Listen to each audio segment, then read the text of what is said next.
Today on Parts Hold, we're going to talk about Cliff's ridiculous obsession with kittens and cats because we haven't talked about that enough. We're also going to give you an idea on how to grow your parts business. Cliff's 3 tips on how to make your parts department the best in the industry, the best in the area, the best in the business. That and much, much more coming up today on Parts Hold. Here to fill the order.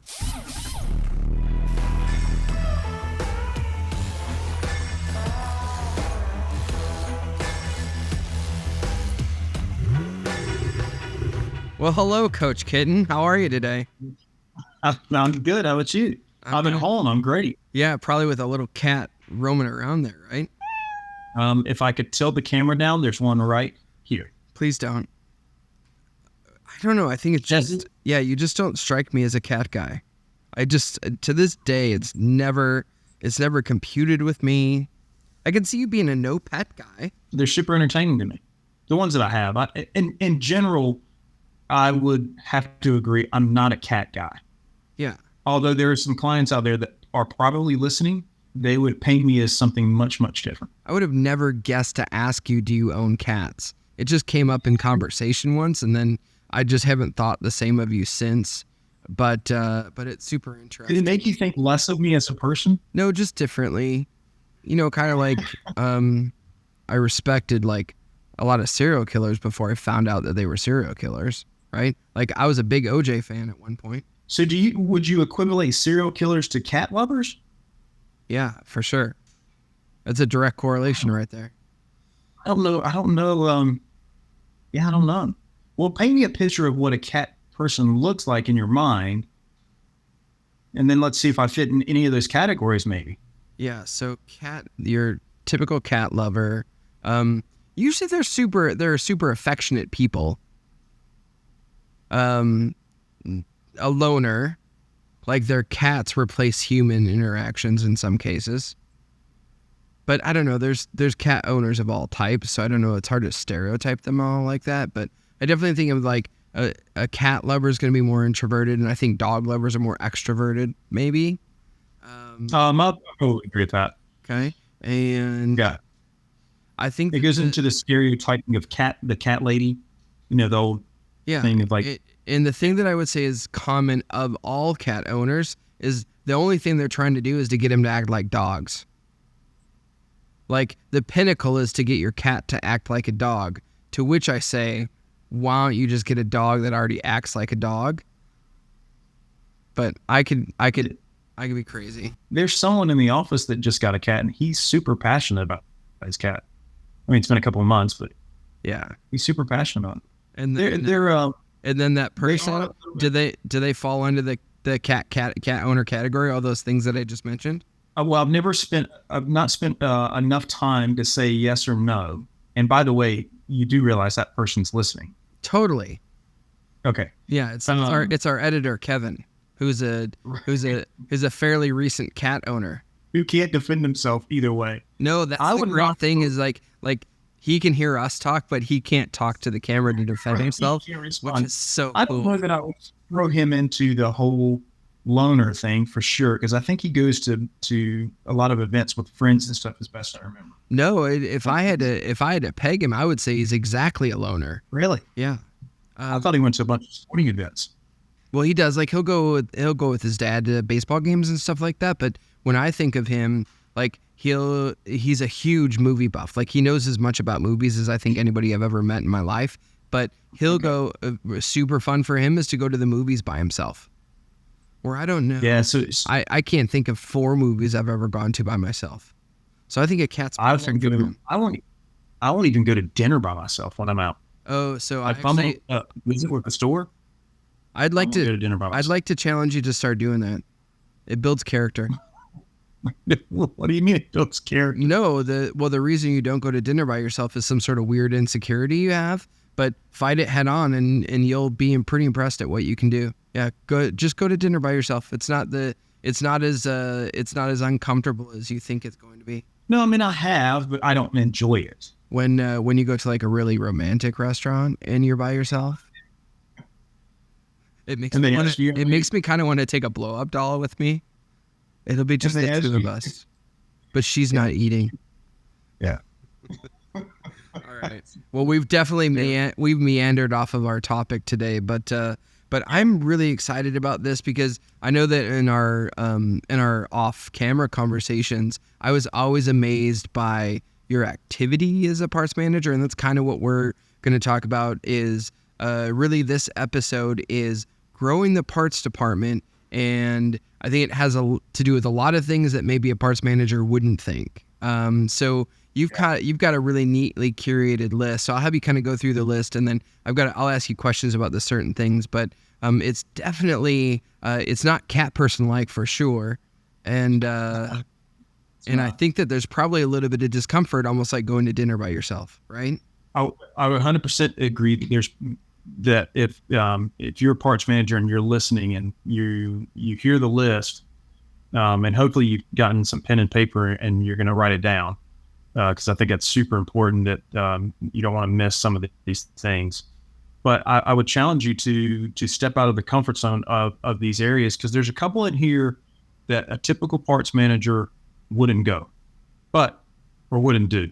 But I think there's a big opportunity there. Yeah. All right. So start us off. If we want to grow our parts department, what do we need to do? Number one, I think you got to get away from the store and get outside. So that cozy office with no walls, you gotta get up and get out of there. Yeah. But I think you got to get to places where your customers are, and I know that's going to kind of pull in, and we're going to kind of go back and forth on one of the other ones. Go to local sporting events and host them and get your name out there. You're going to have to brand yourself. I think if I could add that anywhere in there on getting away from the store, it's branding yourself and branding your store. So were there any sporting events that you guys sponsored or anything like that when you were in store? We did the baseball or football games, baseball games. Like the local high schools? Yes. Yeah. And we had a guy that could create some things. He was one of our techs, and he would do a lot of stuff. Like he would take a baseball bat and make it into a lamp. If the kid hit a home run with a baseball bat and they wanted to take that and make it into a lamp. He did a football helmet for the high school, and they auctioned that stuff off. But it gave us a little bit of recognition that we donated it to an auction for the school. That's great. But I think any of those events that you can get to, like the company's name, it was that company, first down at the football game. So it was great advertising. I do remember one time somebody saying, "Man, I don't know how much that store paid them, but they paid them a lot of money because they said their name probably 1,000 times." And the punchline is that it probably wasn't that much money. I can't remember. It's been quite a long time ago, but it wasn't. I think we did, donated to the athletic program. Okay, so just kind of having your name out there, or even so, like it's Bill James's GMC, parts counter, and it'd be like the pitch counter at a baseball game or something like that. So that's the kind of stuff that you're thinking? Yeah, I think, Bill, well, I don't remember the name that you use, but Bill, Bill's GMC first down, this kickoff is sponsored by blank. Yeah. Like, however you can do that to market your store and get your name out there, even as simple as putting a banner up at some of those sporting events. Like, you can put those signs that are pretty inexpensive and tied on the fence at the local football game or baseball game. Or, man, I think even another one that we miss is the athletic, the little athletic programs with like the PV football and the T-ball, because there's, 4 or 5 community leagues, basically. Yeah, 4 or 5 different games going on at one time, and your name's on those 4 or 5 fences. People start noticing it, and you could even put the name of the store and the parts department on a scoreboard. That's probably a little bit on the more expensive side, but seen some places do that too. Yeah, I was thinking also minor league baseball. Reasonable advertisement cost, but decent reach.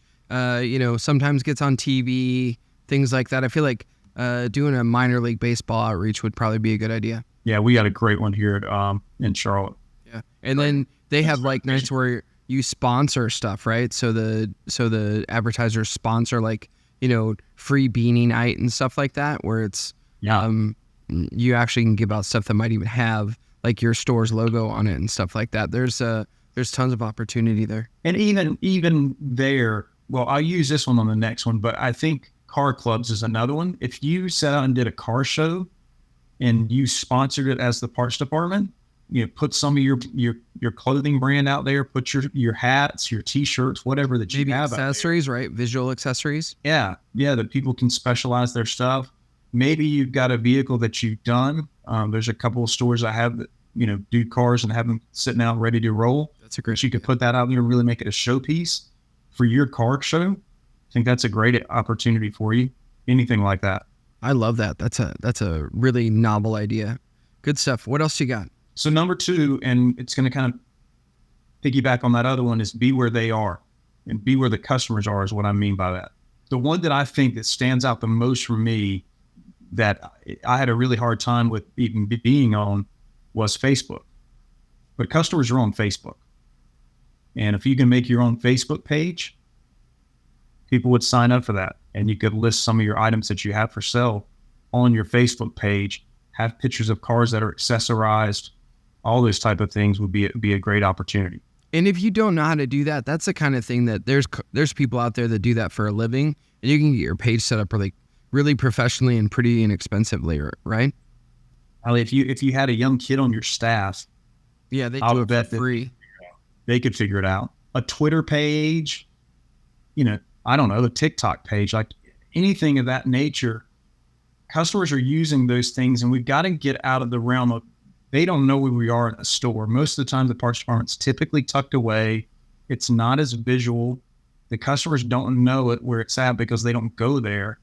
But if we get and open ourselves up and we get where they are, Facebook, TikTok, Twitter, whatever the case is, I even think on the level of a car club, there's multiple brands that I'm thinking of that have clubs, Jeep being one of them, Mazda, Miata clubs. Like those people are pretty fanatic about those cars.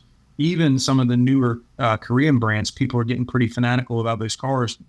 Build a club for those brands and build your own deal there. Create your own club. I remember this thing that Chris told me that made me totally think about this, be where your customers are at thing. He said, he said, if you could open up a restaurant and you could have any one advantage in the marketplace anything you could think of, what would that one advantage be? And one person says, it'd be location. Another one says it would be to have the best food. Another one says it'd be to have the best ambiance. And then he says, none of those answers are right. They all make sense, but none of them make sense. If you have one advantage that you can have in the marketplace, it's a hungry crowd. Oh, that's interesting. So what you need is to develop your hungry crowd, right? Because I think at the end of the day, sometimes the crowd that we're trying to connect to doesn't know everything that we have to offer, but we can make them hungry. Yeah. Good stuff. Awesome. All right, what else you got on there? So that pulls us right into number 3, and that's a commit to education of the customer. If you're trying to grow your business, educating your customer about what's out there and what's available and what is possible. Because most of the time people buy the car from the store and they go elsewhere to get the accessories. They go elsewhere to get the lift kits if it's a truck or Jeep or whatever. They go elsewhere to get the souped up, whatever for these cars. I wasn't a car guy, so I can attest to that. But so I can help you. Lift kits, leveling kits, lighting kits, chips. Yeah. Like there's the ground effects that go around the car, spoilers, alarm systems, audio systems. Like the list goes on and on and on. Intakes. There's so. Well, I think about the overlander thing that people are doing now, where they're having the tents on top of the vehicles and stuff. Yeah. Like educate your customers of what's available, the wheel packages that are out there. And what kind of sparked this was I was at a store recently, and the parts advisor was educating the customer on what tires they needed for their vehicle.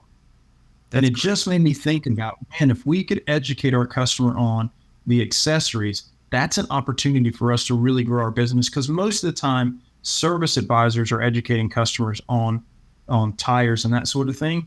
But in this particular store at this time, it was a parts counter person. I thought, man, if you could do that with all the things that you just listed, it's a great opportunity to really grow your business and not sit back and go, man, well, I don't know what else to do.